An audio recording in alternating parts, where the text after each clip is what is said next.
saw this on Twitter. It says save one album from each row. Okay, so here's going to be the options. Okay, so first row, I'm going to save the Doechii album, Alligator Bites Never Heal. I really quite enjoyed this album, to be honest with you. When you had stuff like Nissan Altima, which Nissan Altima, it was something for me. It was something for me, okay? She said, I'm like Carrie Bradshaw with the back brace on. I've been carrying you bitches for way too long. She said, carry your weight, okay? Like, the different flows she had on all the way throughout the song, the chorus on there, like, it's an attention grabber. Beverly Hills is certainly a favorite, okay? I love that one. I'm also particularly fond of Catfish. I thought that was a great song on this album as well. So yeah, I feel like this album is pretty solid. I think it's after maybe Nissan Altima or one of the songs toward the end. I think it kind of falls off a little bit, if I'm being honest with you. But I like most of the songs on this album. I like what she was playing with sonically. I like how she was talking about things that she's been through in her life and everything like that. Forgot to talk about Denial's a River, but just kind of the ascension of her career and all those other things. And that first song, whenever she said, I'm running back to you like a fat kid at luncheon, that was so funny to me. I'm sorry. The way that she says it, the serious tone gets me every time. But yeah, production wise, vocals, the rapping, the lyrics, there was something that was substantive and joyful about this album. There's so many different pockets that she gets into, so I'm very fond of it personally. I did a review of this on my YouTube, Anastasia's 25, if you would like to see my thoughts on every single song, but I'm very fond of it. Okay, so I'm picking that first row, and I'll talk about my thoughts on the other albums, at the end. The second row, Controlled by SZA, it's not close. It's not close, Like I said, very relatable album to people in my age bracket. Some of my songs that I go up for, Prom might be my favorite SZA song all time. I just love it. And it still doesn't get what it deserves in her catalog, if you ask me. So I love Prom. I also love Go Gina. Just the whole production of that and the way that she fits in that pocket's a really great song. Supermodels, the first song is crazy. I was just saying this in one of my recent videos, but she was like, I've been secretly banging your whole boy. Like, she was fed up. Drew Barrymore, like I said, fuck the person, but the song A. Saying, am I warm enough for you? Like, sorry, don't shave my legs at night and everything. Having those insecurities.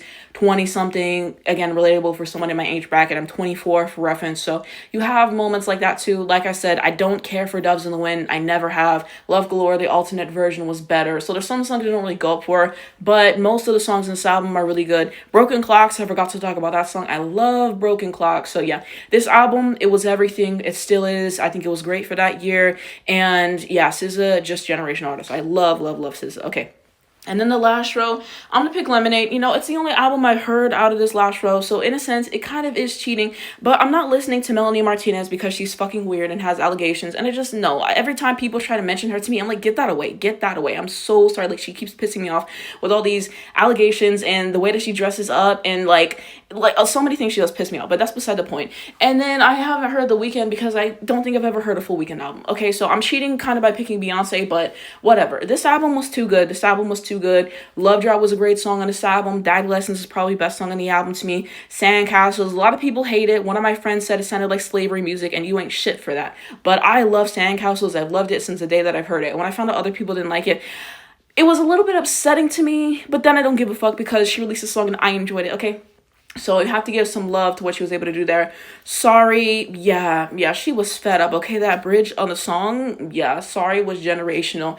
Pray You Catch Me, like saying, I can taste the dishonesty, it's all over your breath.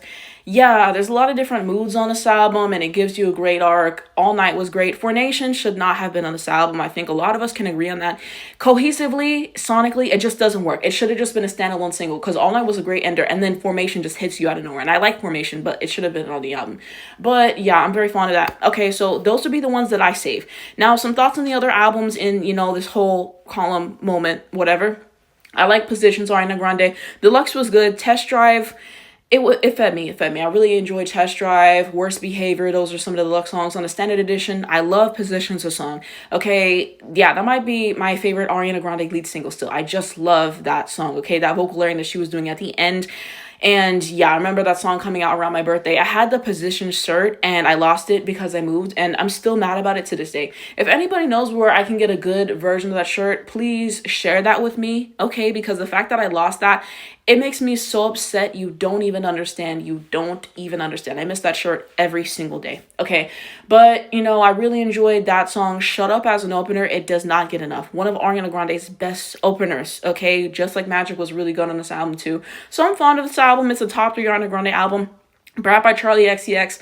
I like this album a lot. I like this album a lot. I thought it was fun. It's not typically what I listen to. Shout out to my sister for putting me onto it and everything. And so some stuff I like, 360 I thought was a lot of fun. Apple felt like it was about generational trauma, so I thought that was a really enjoyable listen. On the Deluxe, I really enjoyed what she was doing with Spring Breakers. Why has that still not been made a single? I'm not understanding that. I'm not understanding that. That seems like such an obvious smash to me. So maybe one day we'll get the video for that. I don't know. But no, they want to put all their attention on fucking Guess. With that mid-ass song, and we're not putting out Spring Breakers, the obvious single. But, you know, I'm kind of getting beside myself at this point. But yeah, you had that. I liked Rewind a lot, kind of talking about her career, how she felt about it at that point in time, and feeling like, should I even keep going, and all those things. And then, you know, this album does really well for her. So there was a lot of good stuff on this album, and there's some stuff you can listen to and just have fun and not think too much about it. But there is some substance there if you want it. So I thought that it was fun. I really did. It was one of my favorite albums of last year. Okay. So they got to give a lot of love to Brad. At least I will. Multiply by Ed Sheeran. I actually liked this album. I listened to it at that time. I think the stuff he had on here was like Tenerife Sea. I think I like that song, I believe. I'm a Mess on here.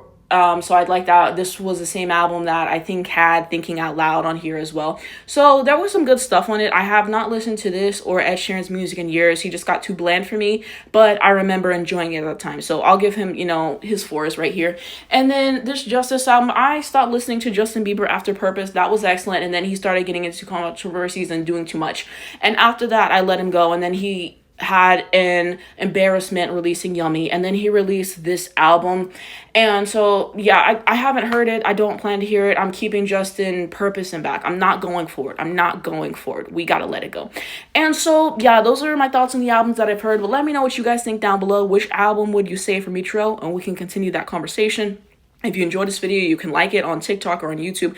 You can subscribe to my YouTube channel if you're watching this for more videos on the music industry and other stuff. You can follow me on TikTok for more, leave a comment, and let's have that conversation.